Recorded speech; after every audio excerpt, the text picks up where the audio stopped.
Alors le problème numéro 11, il a une petite étoile parce qu'en fait il demande un petit peu plus de réfléchir, mais si vous étiez bloqué, vous aviez des coups de pouce pour vous aider. Le but c'est de mettre en application un petit peu tout ce qu'on a vu auparavant. Alors on y va. Dans un gâteau, le sucre représente un cinquième des ingrédients. La quantité de farine est égale au 5 tiers de la quantité de sucre. Et le reste est composé de yaourt. Alors, quelle fraction de la recette est composée de yaourt? Alors, déjà, on sait qu'il y a un cinquième, c'est du sucre. Ok? Donc, le sucre, d'accord? C'est un cinquième du gâteau. Et pas un 5, le sucre égale un cinquième. Hein. C'est un cinquième du gâteau. Ensuite, on nous dit la farine. Voilà comment on traduit les choses. La farine, c'est 5 tiers de la quantité de sucre. Donc 5 tiers de la quantité de sucre.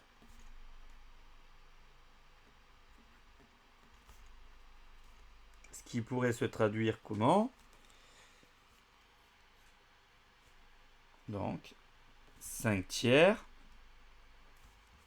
des 1 cinquième du gâteau.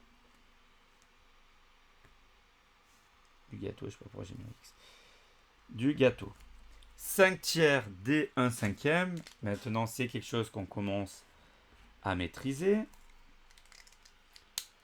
5 tiers des 1 cinquième. Ça va se traduire par 5 tiers fois 1 cinquième. D'accord? Donc on fait 5 fois 1 sur 3 fois 5. Et il nous reste un tiers. Donc la farine, en fait, ça représente un tiers de la recette. D'accord?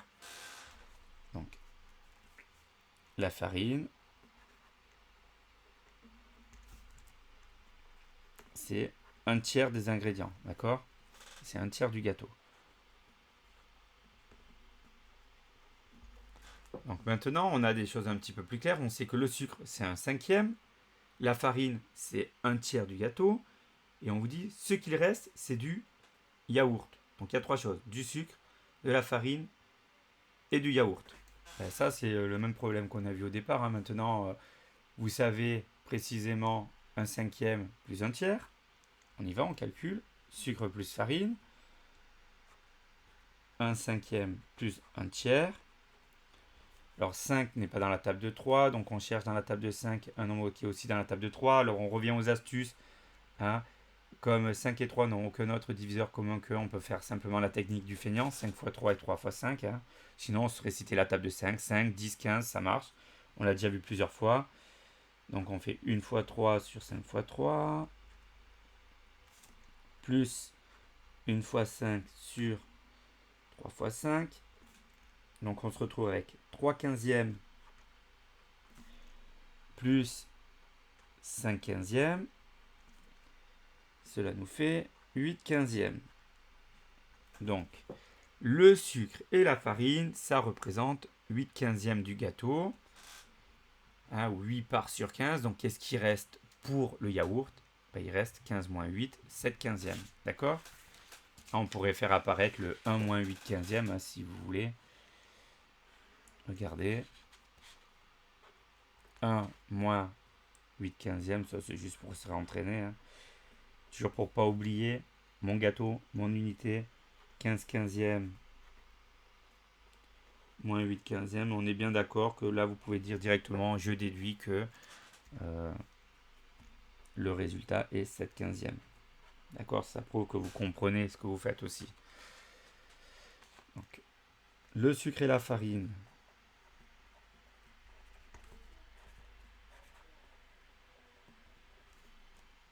Représentent 8 quinzièmes du gâteau.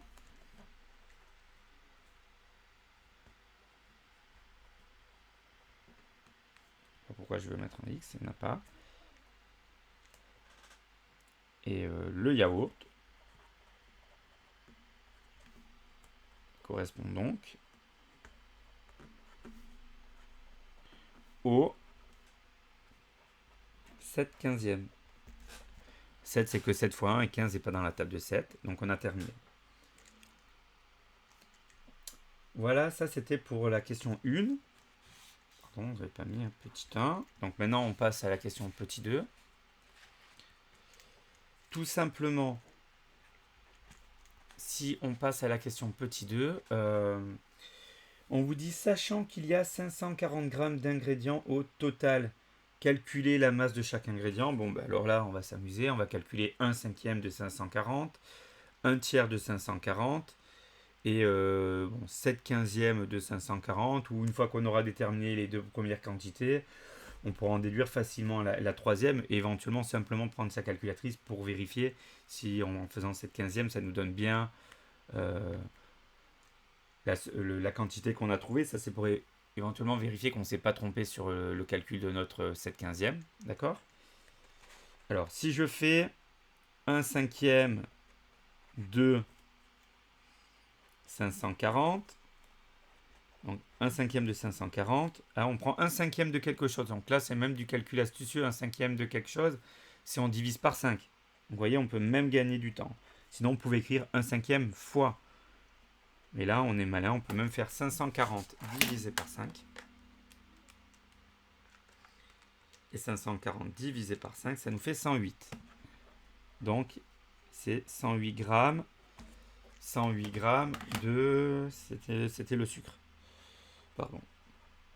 En principe, on devrait faire des phrases. Comme j'ai pas beaucoup de place, je vous laisse le soin de le faire proprement sur votre copie. Maintenant, 1/3 de 540. Donc, 1/3 de quelque chose, c'est facile. On fait 540 divisé par 3. Là, c'est plus du calcul astucieux, on applique moins les choses. 540 divisé par 3, ça fait 180. Donc, ça nous fait 180 grammes de farine. Alors, pour déduire ce qui nous reste de yaourt, on peut faire 540 moins 108 plus 180. D'accord? Ce qui nous fait 540 moins 288. On trouve 252. Donc ça veut dire 252 grammes de yaourt. D'accord? Et si vous voulez vérifier si votre fraction était bonne, la question précédente, vous faites 7/15 de 540 sur votre calculatrice. D'accord? 7/15 de 540, c'est 7/15 fois 540. D'accord? Donc 7/15 fois 540. On tape sur sa calculatrice 7 fois 540 divisé par 15. D'accord?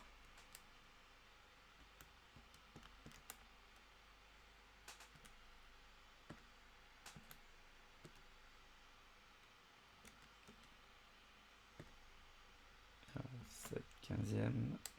7 fois 540, pardon, divisé par 15. Et vous retombez bien sur 252. D'accord? Donc ça, c'est la petite astuce pour vérifier que notre expression ici, notre proportion était bonne. D'accord?